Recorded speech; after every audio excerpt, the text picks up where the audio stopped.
Rockefeller Foundation helped produce a shockingly prescient report on 4 possible future scenarios that could play out over the next 15 to 20 years.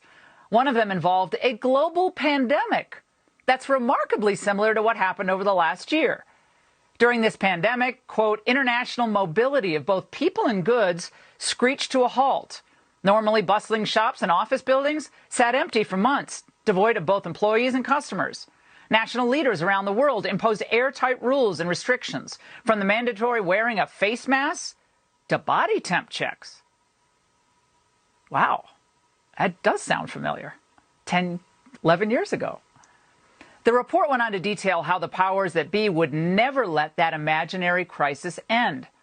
Even after the pandemic faded, this more authoritarian control and oversight of citizens and their activities stuck and even intensified. Citizens willingly gave up some of their sovereignty and their privacy to more paternalistic states in exchange for greater safety and stability. This heightened oversight took many forms: biometric IDs for all citizens, tighter regulations of industries whose stability was deemed vital to national interests. Now, despite the Rockefeller report predating this show by many years, none of what was laid out in that report should surprise any Ingram Angle viewers.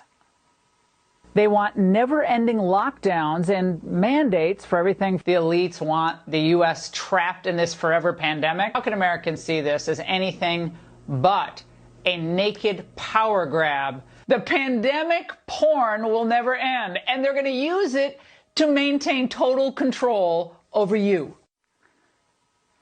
Now, we're now in the midst of the next step of the never-ending and ever-changing pandemic. One where the supposed threats are constantly shifting despite all the evidence, and the experts will continually debase themselves and their professions to appease their Democrat overlords. And in the end, we're going to end up with more restrictions on our inalienable rights, whether they're government-mandated lockdowns or not.